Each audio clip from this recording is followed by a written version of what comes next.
అందమైన చర్మ సౌందర్యం మీ సొంతం. Second aqua radiance deep cleansing gel.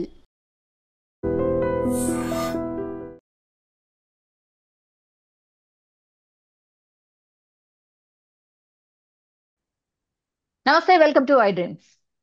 గత 10-15 రోజులుగా కరోనాకి సంబంధించిన వార్తలు మనం వింటున్నాం, చూస్తూ ఉన్నాం.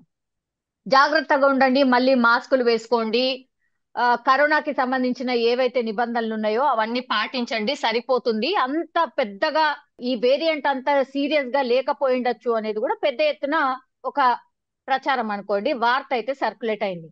కానీ విత్ ఇన్ 1 వీకే, ఆ వార్త వచ్చిన 1 వీక్ లోపలనే ఇప్పుడు 4000 కోవిడ్ కేసెస్ ఉన్నాయి మొత్తం దేశవ్యాప్తంగా. అట్లాగే 32 మంది చనిపోయారు. ఇప్పుడు 32 మంది చనిపోయినటువంటి వార్తనే ఇప్పుడు ఆందోళన కలిగిస్తోంది. ఇక మాట్లాడదాం. మనతో పాటు ఉన్నారు సిసిఎంబి సైంటిస్ట్ జగన్నాథం గారు. సార్ నమస్తే. సార్ నమస్కారం అండి. ఎస్ సార్, మొన్ననే మనం మాట్లాడుకున్నాం సార్. సరే, మళ్ళా కరోనా అంటున్నారు, ఏంటి, ఎట్లుంటది, ఏంటి అనేది కూడా మనం మాట్లాడుకున్నాం సార్.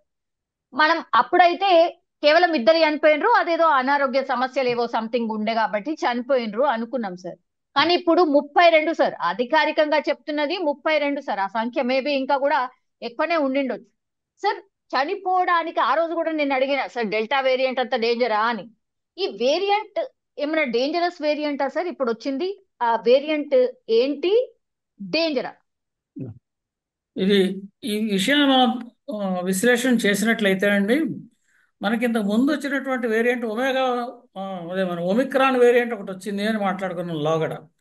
ఇప్పుడు వచ్చినటువంటి వేరియంట్ NB.1.8.1 అని, ఇది ఆ ఒమిక్రాన్ వేరియంట్ వంశపారంపర్యంగా వచ్చినటువంటి దాంట్లో వచ్చినటువంటి వేరియంట్ ఇది.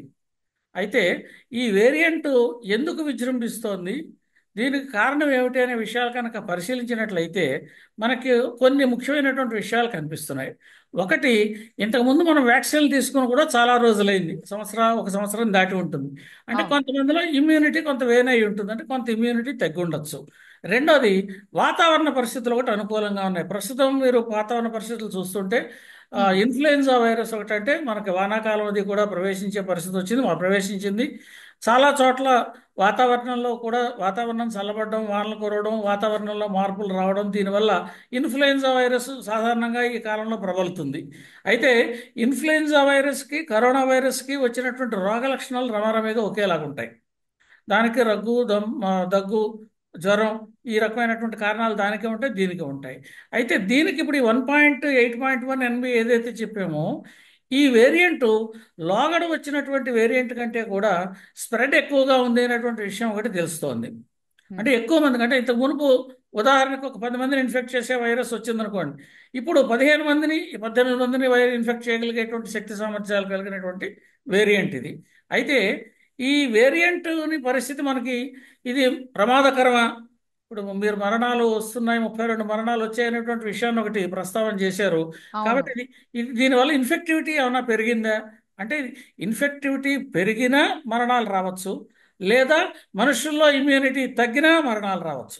ఇప్పుడు 2 రకాలుగా కూడా వాళ్ళల్లో మనలో రోగనిరోధక శక్తి తగ్గానా ఉండొచ్చు, దీనికి ఇన్ఫెక్టివిటీ ఎక్కానా ఉండొచ్చు. ఈ కారణం మీద దీన్నే వరల్డ్ హెల్త్ ఆర్గనైజేషన్స్ వాళ్ళు ఏం చెప్పారంటే, దీని వేరియంట్ అండర్ మానిటరింగ్ అని చెప్పారు. అంటే ఈ వేరియంట్ ప్రస్తుతం ఏ రకమైనటువంటి ప్రభావాన్ని చూపిస్తుంది అనే విషయం మీద విశ్లేషణ చేస్తున్నారు. ఇది మరింత మందిలోకి వచ్చిన తర్వాత వాళ్ళ వ్యాధి లక్షణాలు వాటిని గ్రహిస్తే కానీ దీని పరిస్థితి ఏమిటి అని చెప్పలేము. కానీ రోగ లక్షణాలు కరోనాకు సంబంధించినటువంటి రోగ లక్షణాలే కాబట్టి, ఇది కరోనా వేరియంటే కాబట్టి దానికి ఏ రకమైనటువంటి జాగ్రత్తలు అవి తీసుకున్నామో దీనికి కూడా తీసుకోవాల్సిన అవసరం ఉంటుంది. దాంట్లో తేడా ఏమి ఉండదు. కాబట్టి ఇంతకు మునుపు ఉన్నటువంటి ఒమిక్రాన్ వేరియంట్ మనకి ఇంత ప్రమాదకర స్థాయిలో లేదు. కారణం ఏమిటి? మనం ఒమిక్రాన్ వేరియంట్ వచ్చే సమయానికి మన దేశంలో అందరికీ ఆల్మోస్ట్ వ్యాక్సినేషన్ ప్రక్రియ చాలా ఊపందుకుంది.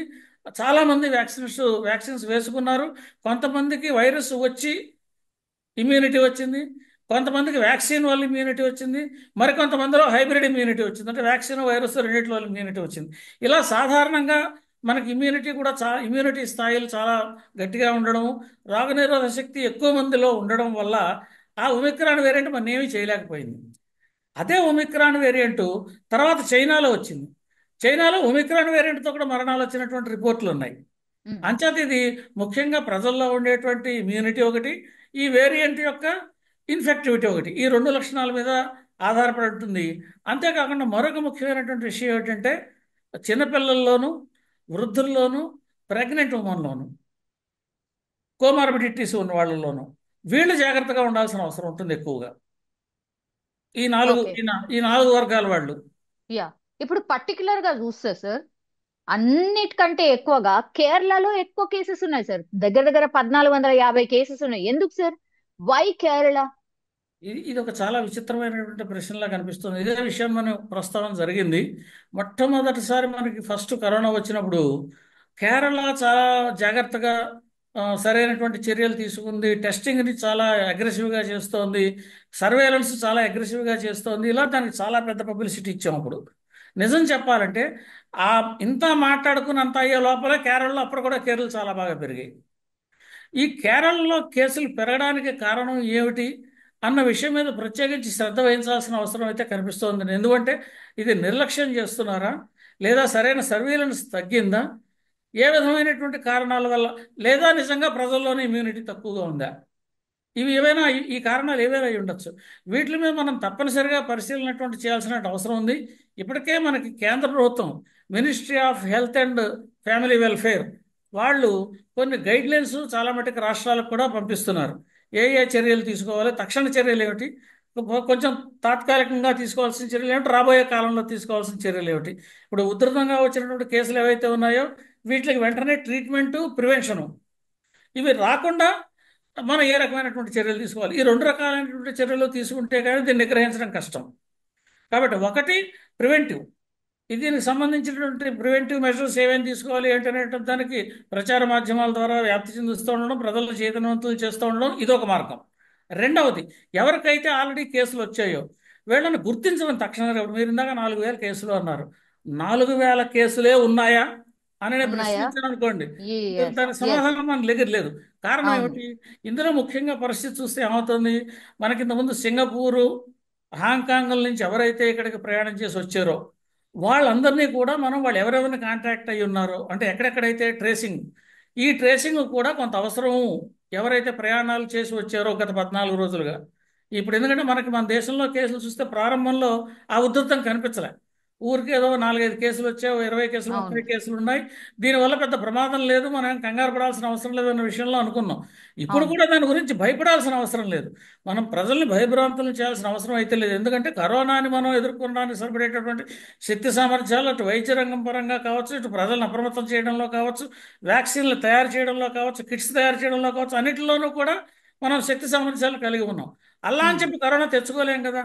అంటే సర్వీలెన్స్ అనేటువంటి చాలా ముఖ్యం. ఇప్పుడు ఎందుకైతే స్ప్రెడ్ అవుతున్నదో మనకు నెంబర్ ఆఫ్ కేసులు తెలియని స్థితిలో ఉన్నప్పుడు ఈ సర్వీలెన్స్ అనేటటువంటి దాన్ని చేయడం, ఎవరైతే వీళ్ళ కాంటాక్ట్లో ఉన్నారో ఎసిమ్టోటిక్ పేషెంట్స్ కూడా కొన్ని మరణాలు సంభవించేటువంటి వార్త వింటున్నామండి. అంటే ఎసిమ్టోటిక్ అంటే వాళ్ళ రోగ లక్షణాలు ఉండవు, కానీ ఉండవు. వాళ్ళు కాంటాక్ట్ అయి ఉంటారు. అటువంటి పరిస్థితుల్లో వాళ్ళ పరిసరాల్లో ఎవరెవరికైతే ఉన్నాయో, ఎవరైతే ఇంతకుముందు ఈ కరోనా వ్యాప్తి చెందిన వాళ్ళ కుటుంబంలో ఎవరైనా ఉన్నారో, ఉంటే మొత్తం కుటుంబం అందరినీ టెస్ట్ చేయాల్సిన పరిస్థితి. ఇటువంటివి కొంత కొంత అగ్రెసివ్గా చేయాల్సినటువంటి పరిస్థితి అయితే ప్రస్తుతం స్పష్టంగా కనిపిస్తుంది. ఎందుకంటే రోజు రోజు పెరుగుతున్నాయి కేసులు. అవును. కేసులు పెరిగితే మనకు భయం లేదు, కేసులు పెరిగితే వాటిని నిగ్రహించగలం, కానీ మరణాలు సంభవిస్తున్నాయి. మరణాలు సంభవించకుండా మనం ఏ ఏ చర్యలు తీసుకోవాలనేటువంటి తక్షణమైనటువంటి కర్తవ్యం అండి. దాని ఎస్ గురించి సార్. తప్పనిసరిగా ఆలోచించాల్సిన పని ఉంది. యా, ఇప్పుడు WHO చెప్పినట్టుగా ఇప్పుడు ఇన్ఫెక్షన్ ఎక్కువ ఉందా లేకపోతే ఇమ్యూనిటీ తక్కువ ఉందా, ఇది కనుక్కోవడానికి ఎన్ని డేస్ పడుతుంది సార్? ఎందుకంటే ఇది వెరీ వెరీ ఇంపార్టెంట్ కదా. దానికి ఒక టైం ఏమైనా ఎక్కువ పడుతుందా? అది తెలుసుకునే లోపు మరి మన చేయి జారిపోతుందా ఎట్లా? ప్రస్తుతం ఉన్న పరిస్థితుల్లో మనం ప్యానిక్ బటన్ అయితే ప్రెస్ చేయాల్సిన అవసరం అయితే లేదండి. ఉమ్. దానికి కారణాలు అనేకం. ఒకటి, మనం ఇంత అనుకున్నట్టుగా ఇమ్యూనిటీ ప్రజల్లో బాగానే ఉండడం, అంటే సాధారణంగా జనరల్గా అది ఉమ్. బాగా ఉంది అంటే నిజంగా వీక్లో ఉన్న వాళ్ళకి అటాక్ అయితే వాళ్ళు మరణం సంభవిస్తారు, అవస్థపడతారు. అలా కాకుండా ఎవరైతే ఈ నలతగా ఉందనుకున్నారో, ఈ చిన్న రోగ లక్షణాలు ఏమాత్రం కనిపించినా, జ్వరం, దగ్గు, రొంప ఏవి కనిపించినా, లేదా జ్వరం ఎక్కువగా ఉన్నా, లేదా చుట్టుపక్కల పరిసరాల వాళ్ళకి ఎక్కడైనా వచ్చిందని తెలుసుకున్నా, అటువంటి పరిసరాల్లో ఉన్న వాళ్ళు తప్పనిసరిగా వెళ్ళి దీనికి సరైనటువంటి పరీక్ష, ఇవి వచ్చినటువంటి వాళ్ళు వెంటనే హాస్పిటల్కి వెళ్ళి పరీక్ష చేయించుకోవడం. దగ్గు వచ్చింది కదా అని చెప్పి నెగ్లెక్ట్ చేసి కూర్చోవద్దు. ఇప్పుడు చాలామంది చేస్తున్న పని అది. ఇప్పుడు నాకు కొంతమంది ఫోన్లు కూడా చేసి అడుగుతున్నారు, జ్వరం వచ్చింది ఏం చేయాలి? తప్పనిసరిగా వెంటనే వాళ్ళు టెస్ట్ చేయించుకోండి. అది ఇన్ఫ్లుయెన్జా అయినా పర్వాలేదు, కరోనా అయినా పర్వాలేదు, టెస్ట్ చేయించుకోండి. టెస్ట్ చేయించుకోవడం అనేటువంటి ప్రధానమైనటువంటి పరిస్థితి. టెస్ట్ చేయించుకోవడము, ఆ వచ్చినటువంటి వాళ్ళు ఒకవేళ ఏదైనా ఒక కుటుంబం నుంచి కానీ ఒక ఫ్యామిలీ నుంచి కానీ వచ్చినప్పుడు ఆ ఫ్యామిలీలో ఉన్న వాళ్ళు మిగతా వాళ్ళకు కూడా టెస్ట్ చేయాలి పాజిటివ్ వచ్చినప్పుడు. వదిలేయడానికి వీల్లేదు. అంతవరకు అగ్రెసివ్గా చేస్తే మనం దీన్ని కొంతవరకు నిగ్రహించే అవకాశం ఉంటుంది, లేదా స్ప్రెడ్ బాగా పెరిగే పరిస్థితులు అయితే కనిపిస్తున్నాయి. ఎస్ సార్, మీరు అన్నట్టుగా వెదర్ మారిపోయింది కాబట్టి ఉమ్. ఈ స్ప్రెడ్డింగ్ అయితే ఇంకా ఎక్కువ ఉంటుంది. అది ఇప్పుడు అది మనం ఓన్లీ, ఎస్ సార్, మన దగ్గర ఓన్లీ హైదరాబాద్ లో ఓన్లీ గాంధీ హాస్పిటల్ ని రెడీ చేసి ఉంచిండ్రు సార్. ఉమ్. అదొక్కటి సరిపోతుందా? అంటే ఇప్పుడున్న సిచ్యువేషన్ లో అదొక్కటి సరిపోతుందా? ఒకవేళ కేసెస్ ఏమన్నా పెరుగుతూ పోతూ ఉంటే గతంలో మనం చూసినట్టుగా అవన్నీ రాబోతున్నాయా? దానికి ప్రిపేర్డ్ గా ఉందా రాష్ట్ర సర్కార్?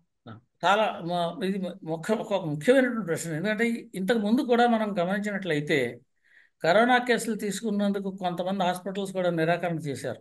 అవును. కానీ కానీ గాంధీ హాస్పిటల్ ఎక్సలెంట్గా, గాంధీ హాస్పిటల్లో ఉన్నటువంటి డాక్టర్స్ కావచ్చు, అక్కడ ఉన్న సిబ్బంది కావచ్చు, మొత్తం అందరూ కూడా కరోనా పేషెంట్స్ని కూడా వాళ్ళ ప్రాణాలకు తెగించి వాళ్ళు కరోనా వ్యాధి వచ్చినప్పుడు వాళ్ళు చేసినటువంటి సేవ మనం ఇప్పటికి కూడా మర్చిపోలేమండి.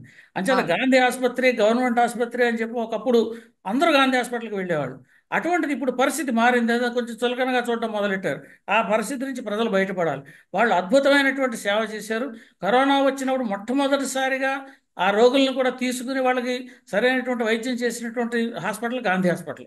కాబట్టి గాంధీ హాస్పిటల్లో పడకలు ఏర్పాటు చేయడము, దానికి సరిపడిన సంసిద్ధత ప్రభుత్వం చేసినట్టుగా మనకు ఆల్రెడీ తెలుసు. ఈ ప్రభుత్వం చేసినటువంటి కార్యక్రమాన్ని ప్రతి ఒక్కరూ స్వాగతించాలి.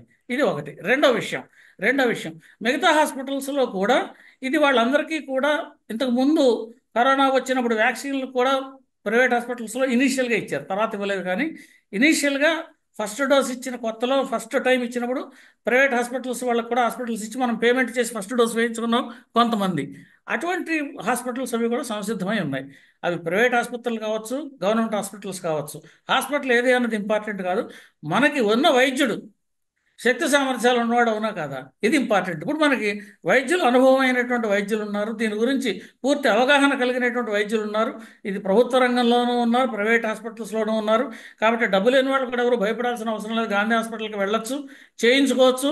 తప్పనిసరిగా వాళ్ళు కూడా చాలా జాగ్రత్తగా చూస్తున్నారు అనేటువంటి విషయాన్ని మనం ఇక్కడ స్పష్టంగా చెప్పాల్సినటువంటి అవసరం ఉంది. వాళ్ళు అక్కడికి వెళ్ళి కూడా చేయించుకోవచ్చు. అవకాశం ఉన్నవాళ్ళు ప్రైవేట్ ఆసుపత్రుల్లో కూడా వెళ్ళి చేయించుకోవచ్చు. కాబట్టి ప్రైవేట్ ఆసుపత్రుల్లో మీరు అన్నట్టుగా ఆక్సిజన్ సప్లై అంత సమస్య ఉందంటే ఇప్పుడు ప్రస్తుతం అటువంటి ఈ వేరియంట్ ఇంకా అంతవరకు రాలేదు. అయితే కొంత బ్లడ్ క్లాటింగ్ అదే అవకాశం లేదా అంటే లేదు అని మనం చెప్పలేము. ఎందుకంటే వేరియంట్ వచ్చిన తర్వాత శ్వాసకోశ సంబంధమైనటువంటి సమస్య అయితే తప్పనిసరిగా కనిపిస్తుంది. ఈ శ్వాసకోశ సంబంధమైనటువంటి సమస్య ఏమాత్రం అనుమానం ఉన్నా సరే తప్పనిసరిగా ఆసుపత్రికి వెళ్ళి దీన్ని పరీక్ష చేయించుకోవాలి డాక్టర్ చేత. యా, అంటే ఈ శ్వాసకోశకు సంబంధించిన సమస్యలు అంటే గతంలో కూడా మనకు తెలుసు సార్, కోవిడ్ కి సంబంధించి ఫస్ట్ మనకు ఉండేది ఇన్ఫెక్షన్ లంగ్స్ కి సంబంధించే సార్. అవును. జనరల్లీ ఏం చూస్తారు అని అంటే ఇప్పుడు మనకు ఇమ్యూనిటీ పెరగాలంటే ఎట్లా, ఈ శ్వాసకోశకు సంబంధించిన వ్యాధులు రాకుండా ఉండాలంటే ఎట్లా, ఏం చిట్కాలు అని చాలా మంది ఇప్పుడు మనం చూస్తున్న, ఇప్పుడు మన డిస్కషన్ చూసిన వాళ్ళు కూడా చాలా మందికి డౌట్ వస్తుంది సార్. అది రాకుండా ఉండడానికి ఇప్పుడు సీజన్ కూడా చేంజ్ అయింది, ఏం జాగ్రత్తలు తీసుకోవాలి సార్? ఇప్పుడు దీనికి పోషకాహార విలువలు ఉన్నటువంటి ఆహారం తీసుకోవడం, అప్పుడే వండినటువంటి చల్లటి పదార్థాలు కాకుండా ఫ్రెష్గా కుకింగ్ చేసినటువంటి ఆహారాలు తీసుకోవడం, మంచినీళ్ళు కూడా ఎక్కడైతే ప్యూరిఫై చేసుకోలేని పరిస్థితుల్లో సాధారణంగా ఉన్న కుటుంబాలు, అందరిళ్లలో ప్యూరిఫైర్స్ ఉంటాయని గ్యారంటీ లేదు, ఇళ్ళు కాచి చల్లార్చిన నీళ్లు తాగొచ్చండి. కాచి చల్లార్చడం వల్ల దాంట్లో ఏమైనా మైక్రోబ్స్ ఏమైనా ఉంటే అవి నశించిపోతాయి. కాబట్టి కొంతవరకు రక్షణ కలుగుతుంది. నీటి నుంచి వ్యాప్తి చెందేటటువంటి లక్షణం ఈ వానాకాలం కాబట్టి మరింత ఎక్కువగా ఉంటుంది. కాబట్టి పెద్ద పెద్ద ఫిల్టర్స్ లేవు మా దగ్గర, వాటర్ ప్యూరిఫైయర్స్ లేవు అని ఎవరు బాధపడక్కర్లేదు. వాటర్ కాచి చల్లార్చిన నీళ్లు, ఇది అందరికీ అవకాశం ఉంటుందండి. కాచి చల్లార్చి తీసుకునే అవకాశం ప్రతి ఒక్కరికి ఉంటుంది. కాబట్టి ఆ ప్రయత్నం చేయండి. బద్దకించకుండా నీళ్లు కాచిన నీళ్లు కనుక కాచి చల్లార్చి నీళ్లు తాగితే వాటిలో ఉన్న క్రిములు సంహారకం అవుతాయి. కాబట్టి వాటి నుంచి వచ్చేటువంటి వ్యాప్తిని కొంతవరకు తగ్గించడానికి ఆస్కారం ఉంటుంది. యా, ఈ చర్యలు వైద్యుల తీసుకోవచ్చు. గురించి చిన్న యా, వైద్యుల గురించి ప్రస్తావన చేశారు సార్. ఇప్పుడు ఈ మధ్య కాలంలో ఒక వీడియో బాగా వైరల్ అవుతోంది. అదేంటంటే మళ్ళా కరోనా కేసెస్ పెరిగినప్పటి నుంచి కూడా 2021లో ఇన్సిడెంట్ జరిగిందంట సార్. దానికి సంబంధించిన ఒక ఆడియో చాలా వైరల్ గా మారిపోయింది. అదేంటంటే మహారాష్ట్రలోని లాథోర్ లో ఒక ఆవిడ అంటే విత్ COVID-19 ఆమె డిటెక్ట్ అయింది, ఆమెను హాస్పిటల్ కి జాయిన్ చేసుకుందామంటే బెడ్స్ లేవని, లేదు ఆ పేషెంట్ ని చంపేయండి అనే మీనింగ్ వచ్చేలాగా ఒక డాక్టర్ ఇంకో డాక్టర్ కి చెప్పినట్టుగా ఇప్పుడు ఆ ఆడియో పూర్తిగా వైరల్ గా మారిపోయినటువంటి పరిస్థితి. ఇప్పుడు బేసిక్ క్వశ్చన్ ఏమొస్తుంది అంటే, ఇట్లా ఎంత మందిని చంపేయారు, మరి ఎంత మంది చనిపోయారు అనేది కూడా ఒక క్వశ్చన్ వస్తుంది సార్. బై గాడ్స్ గ్రేస్ ఆమె బతికింది అనుకోండి, ఒక 10 days తర్వాత మళ్ళీ ఆమె కోలుకుందట. కానీ ఇప్పుడైనా కేసు ఫైల్ చేసిండు ఏమని, మతం ప్రాతిపదికన, కులం ప్రాతిపదికన ఆనాడు వెట్స్ కేటాయించారు అనేది ఇప్పుడు కేసు ఫైల్ చేసిండు సార్ ఆయన. నిజం అయ్యుండొచ్చా సార్ అట్లా? డాక్టర్లు అంటేనండి ప్రాణం పోసేవాళ్ళు కానీ ప్రాణం తీసేవాళ్ళు కాదు. ఇది చాలా ముఖ్యమైనటువంటి విషయం.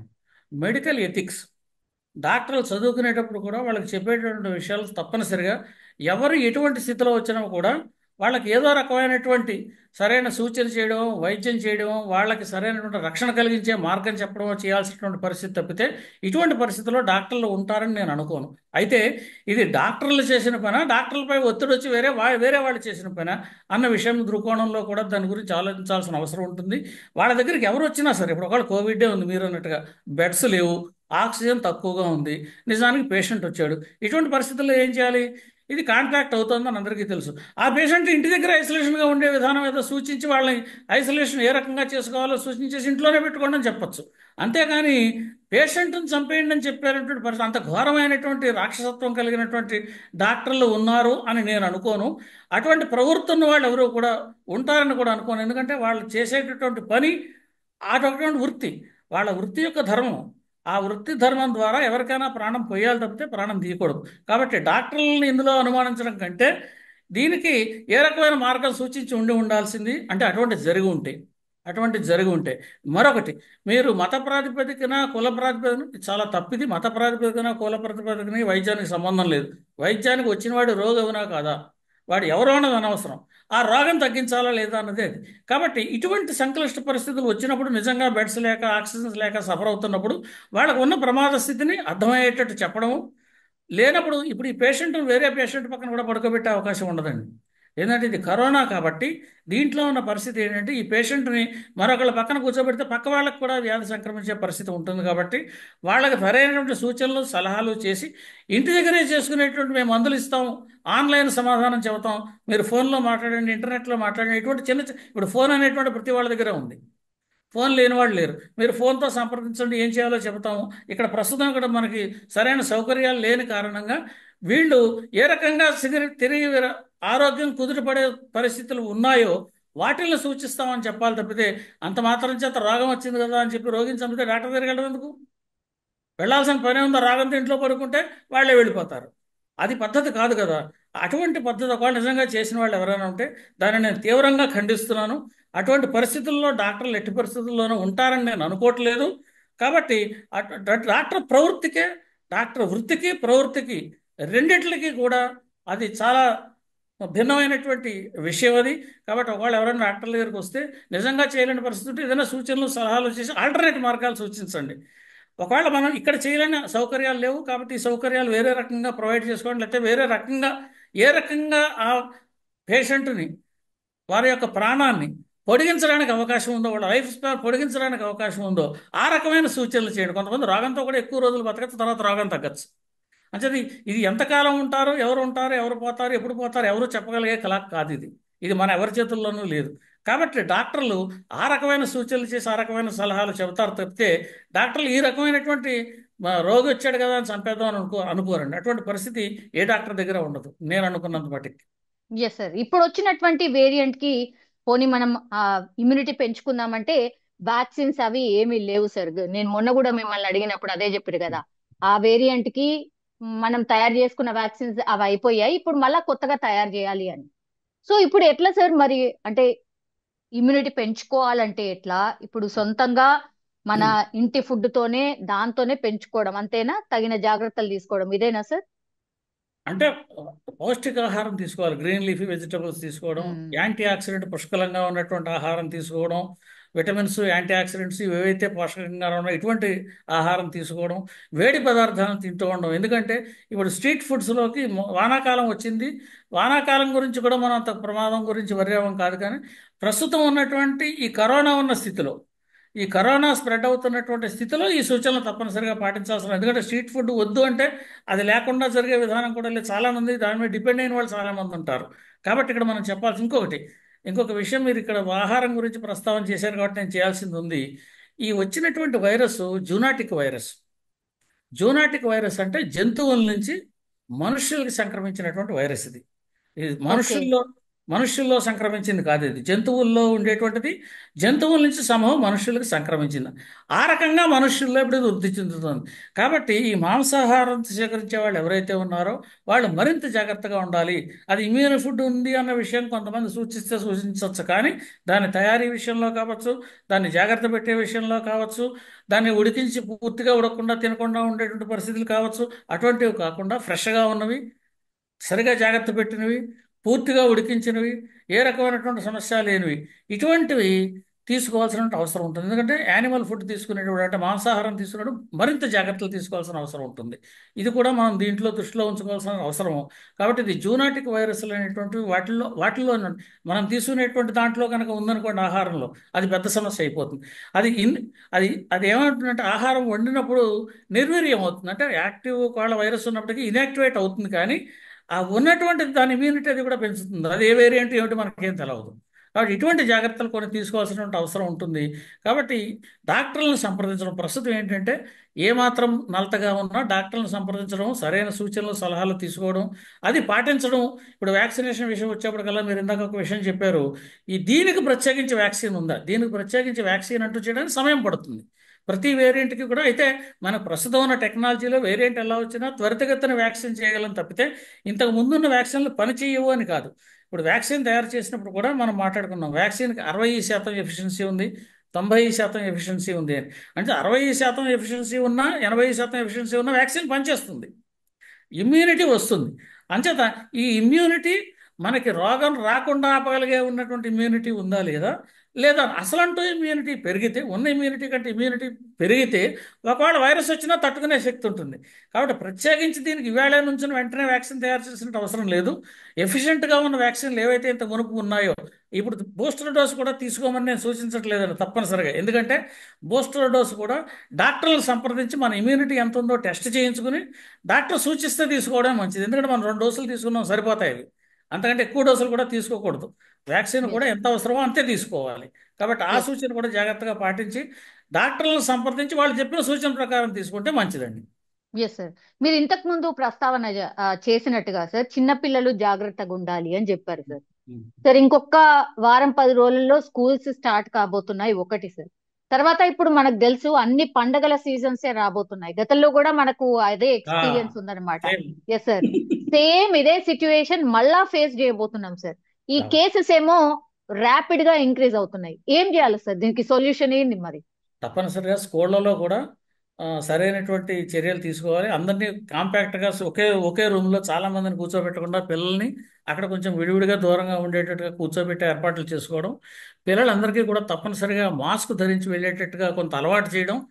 పేరెంట్స్ పిల్లల్ని ఇంటికి తీసుకురావడానికి అక్కడ వెళ్ళిన పేరెంట్స్ కూడా మాస్క్ వేసుకుని వెళ్ళడం, మాస్క్ వేసుకు తీసుకురావడం.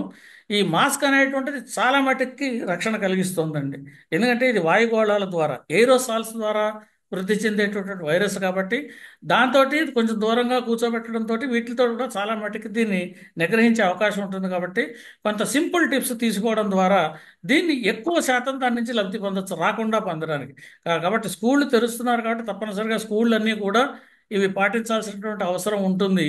వాళ్ళకి సూచనలు సలహాలు ప్రభుత్వం నుంచి జారీ చేయడం జరిగితే అవన్నీ కూడా వాళ్ళు తప్పనిసరిగా తూచా తప్పకుండా పాటిస్తారు. ఎందుకంటే కరోనా అనేటువంటి విషయం ఎంత ప్రభావమైనటువంటిదో, ఎంత సమస్యాత్మకమైనటువంటిదో, అది మనకి ఎంత తీవ్రమైనటువంటి నష్టాన్ని కలిగించిందో లోగడ ప్రతి ఒక్కరూ చవి చూశారు. కాబట్టి స్కూల్ వాళ్ళకి మనం సూచనలు చేసినా వాళ్ళు ఇప్పుడు కాదని అందరూ తప్పనిసరిగా ఫాలో అవుతారు. కాబట్టి ఎటొచ్చి గవర్నమెంట్ నుంచి ఏ నోటిఫికేషన్ ఇచ్చి చేయిస్తే సరిపోతుంది దానికి. కానీ అది ఎస్ సార్. చేయడం అవసరం. ఎందుకంటే మీరు అన్నట్టు ఇప్పుడు వినాయక చవితి వస్తుంది, అవును. ఎస్ వానాకాలంలో సార్. వచ్చే పండుగ. అవును. తర్వాత అవును. వెంటనే మనకు పండగల సీజన్లు అన్నీ కూడా ఒకదాని తర్వాత ఒకటి అన్నీ గుమిగూడి చేసేటటువంటి పండగలు. కాబట్టి ఇప్పటి నుంచి కనుక జాగ్రత్తలు తీసుకుంటే ఆ పండగల్ని మరింత ఆనందంగా, మరింత ఆరోగ్యంగా, మరింత సౌకర్యంగా చేసుకునేటువంటి అవకాశం మనకు కలుగుతుంది ఇప్పటి నుంచి మనం సరైనటువంటి ప్రణాళికతో ముందుకు పెడితే. Yes sir. శానిటైజర్ మనం మర్చిపోయినాం సార్, అందరం అసలు ఎవరు వాడట్లేదు. అవును. నిజంగా అవసరం వచ్చిందా? ఇప్పుడు మళ్ళా శానిటైజర్ వాడుకోవాల్సిన అవసరం వచ్చిందా సార్ మళ్ళా? శానిటైజరు దీని గురించి వాడడం కాదండి, శానిటైజర్ ఇది లేకపోయినా వాడుకోవాలి. అర్థమైందా? ఓకే. శానిటైజర్ అనేటువంటిది మనం దాని గురించి ప్రత్యేకించి చెబుతున్నాం. ఇది వచ్చేటప్పటికి ఏంటంటే మరింత జాగ్రత్త సూచి చెప్పడం కోసం అని చెప్పి తప్పనిసరిగా వాడండి నేను చెబుతున్నాం. ఇప్పుడు అందుకనే స్కూళ్ళల్లో కూడా పిల్లలకు లోపలికి వెళ్ళేటప్పుడు శానిటైజర్స్ అక్కడ పెట్టి చూపించచ్చు వాళ్ళకి. అయితే ఈ కరోనా వచ్చిన సమయంలో ఏం చేస్తున్నాం అంటే శానిటైజర్స్ ప్రతి చోట కూడా బాటిల్స్లో పెట్టి ఉండిచ్చారు గోడలకి. అక్కడ వచ్చి కడుక్కుని లోపలికి రెండు, దానికి శానిటైజర్ రాసుకుని రెండు లోపలికి అని చెప్పి. శానిటైజర్ రాసుకు లోపలికి వెళ్ళిన తర్వాత ముఖ్యంగా చిన్నపిల్లలు అయితే మళ్ళీ భోజనాలు చేసే సమయంలో చేతులు కాళ్ళు శుభ్రంగా కడుక్కుని భోజనం చేయండి అని చెప్పాలి. పిల్లలకి తెలియదు.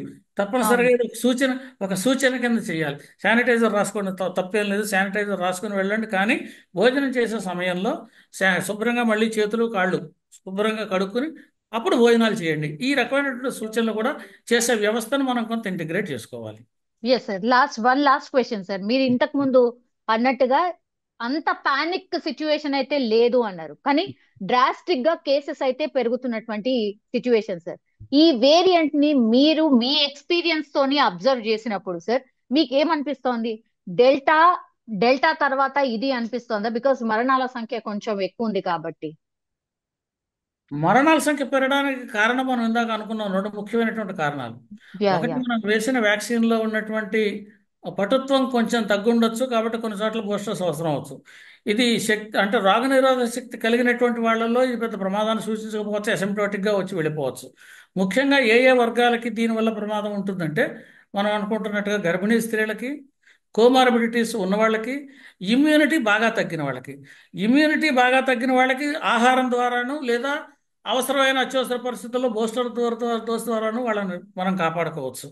ఈ వ్యాధులు వచ్చినటువంటి వాళ్ళని హాస్పిటల్కి తీసుకెళ్ళడం వల్ల కోమార్బిడిటీస్ ఉన్న వాళ్ళని కూడా వాళ్ళు చాలా మటుకి రక్షణ చేస్తారు. రెండింటికి వైద్యం చేస్తారు. కోమార్బిడిటీస్ ఉన్న వాళ్ళకి వాటికి చేస్తారు వైద్యం, దీనికోసం వైద్యం చేస్తారు. ఈ రకంగా ఈ వైద్యం స్ట్రాటజీ ఏమిటి అనేది వైద్యులు వాళ్ళు ఆలోచించి ఏది సరైనటువంటి పరిస్థితో అది చేస్తారు. కాబట్టి ఇంకెప్పుడు వేరియంట్ విషయానికి వస్తే, ఇంతకు ముందు వచ్చిన డెల్టా వేరియంట్ లాంటి వేరియంట్ అయితే అంతటి ప్రమాదకరమైన వేరియంట్ అయితే తప్పనిసరిగా కాదండి ఇది. అయితే ఓకే. అయితే అది వేరియంట్ తప్పనిసరిగా కాదు, కానీ డెత్లు రిపోర్ట్ అవుతున్నాయి. కాబట్టి దీనికి తప్పనిసరిగా మనం ఇప్పుడు కేరళ కేసు ఒకటి చెప్పారు. కేరళ లాంటి విషయాల్లో సర్వేలెన్స్ కూడా ఇంకా బాగా పెంచాలి. ఇప్పుడు మేము బాగా చేసామని చెప్పి ప్రచారం చేయడం వల్ల ప్రయోజనం ఏమీ లేదు. ఏం చేశారు? ప్రజలకి ఎక్కువ మందికి వ్యాప్తి చెందకుండా మీరు తీసుకున్న చర్యలు ఏమిటి? ఇది చేయకుండా దీన్ని ఏ రకమైనటువంటి సర్వేలెన్స్ చేస్తున్నారు? వచ్చినప్పుడు ఏ రకంగా ప్రజలను అప్రమత్తం చేస్తున్నారు? ఈ విషయాల పట్ల కూడా జాగ్రత్త వహించాల్సినటువంటి అవసరం ఉంటుంది. అది కేవలం కేరళకు సంబంధించిన విషయమే కాదండి, దేశానికి సంబంధించిన విషయం. ఎందుకంటే రాకపోకలు పక్క రాష్ట్రాల్లో ఉంటాయి, దేశవ్యాప్తంగా ఉంటాయి. ఇది ఒక రాష్ట్రంలో వచ్చింది కదా అని మనం చూస్తూ కూర్చోవాల్సి, సింగపూర్లో వచ్చిందనగా మనం చూస్తూ కూర్చుంటే అవకాశం లేదు. ఇది ప్రపంచవ్యాప్తమైనటువంటిది. కాబట్టి మన పక్కనే ఉన్న కేరళలో వచ్చిందంటే తప్పనిసరిగా అవసరమైతే కేంద్ర ప్రభుత్వం కూడా నా ఉద్దేశంలో కొన్ని బృందాలు పంపించి అక్కడ ఏదైనా చర్యలు చేయిస్తే బాగుంటుందేమో అని కూడా నేను అనుకుంటున్నా వ్యక్తిగతంగా. ఎందుకంటే ఓకే. లోకల్గా ఉన్నటువంటి వైద్య వ్యవస్థలో కొన్ని ప్రత్యేకమైనటువంటి పరికరాలు లేవనుకోండి, ప్రత్యేకమైన పరీక్షా వ్యవస్థలు లేవనుకోండి, అటువంటి చోట అవసరమైతే ఒక ల్యాబొరేటరీ కూడా ఎస్టాబ్లిష్ చేయాల్సిన అవసరం ఉంటే, ఎక్కడైతే కేసులు ఎక్కువగా ఉన్నాయో, ఇప్పుడు మనం ఇంతకుముందు కన్సోర్షియం గురించి మాట్లాడుకున్నాం. జీనోమిక్ కన్సోర్షియం కేంద్ర ప్రభుత్వం ఏర్పాటు చేసిందని. అది ఏర్పాటు చేయడం వల్ల దేశంలో ఎక్కడ కరోనా వచ్చినా కూడా అది ఏ వేరియంట్ అని మనం వెంటనే తెలుసుకునేటువంటి వ్యవస్థను ప్రభుత్వం ఏర్పాటు చేసింది. కాబట్టి ఈ రాష్ట్రం మీద కూడా కొంచెం గురిపెట్టి, ఎందువల్ల ఇక్కడ కేసులు పెరుగుతున్నాయి, రాష్ట్ర ప్రభుత్వం సహకారం తీసుకుని వాళ్ళని కూడా కనుక్కుని అక్కడ ఉన్న వైద్యులను కూడా వాళ్ళ ఒపీనియన్ ఏంటి, ఎందుకు పెరుగుతుందనే విషయం మీద విశ్లేషణ చేసి తగ్గేటటువంటి విషయం. ఎందుకంటే మహారాష్ట్రలోనూ కేరళలోనూ కేసులు ఎక్కువ కనిపిస్తున్నాయి, అవును. ఢిల్లీలో కనిపిస్తున్నాయి. అవును. ర్యాండమ్గా మనకు కనిపిస్తున్నాయి, కానీ అత్యధికమైనటువంటి కేసులు కేరళలో ఉన్నాయి, వ్యాప్తి కూడా ఎక్కువగా అక్కడే కనిపిస్తోంది. కాబట్టి అక్కడ ఉన్న వేరియంట్స్ ఏమైనా, మనం మిస్ అయిన వేరియంట్ ఏమైనా ఉందా? ఇప్పుడు ఎందుకంటే ఇదే వేరియంట్ ఉంది అని మనం చెప్పలేం. దీని ఓకే. తర్వాత వచ్చిన మ్యూటేషన్ కూడా వచ్చి ఉండొచ్చు. అది ఏమిటి? ఆలస్యం లేకుండా కనుక మనం దాన్ని కనుక్కునే ప్రయత్నం చేస్తే దాన్ని ఏ రకంగా నిగ్రహించాలనేటువంటి విషయం మీద కూడా వైద్యులకి తెలుస్తుంది, తర్వాత శాస్త్రవేత్తలకి తెలుస్తుంది. మన ఈ వ్యాక్సిన్లు తయారు చేసి లేదా ఇది సరిపడినట్టు ఆ, అప్రమత్తంగా ఉండేటువంటి వాళ్ళకి ఏ రకమైన టెస్ట్ కిట్స్ చేయాలి, అన్ని రకాల్లో టెస్ట్ కిట్స్ కావచ్చు, మనకి బెడ్స్ పెంచాలా, వ్యాక్సినేషన్ పెంచాలా, ఎసెన్షియల్ మెడిసిన్స్ని ఎన్ని ఉండించుకోవాలి, ఏ స్థాయిలో ఉండించుకోవాలి, వీటిలన్నింటినీ ఎస్టిమేషన్స్ చేసుకుంది కూడా ఇది ఒక సూచికగా పనిచేస్తుంది. Yes sir. Thank you sir. Thank you so much. నమస్కారం అండి. నమస్కారం.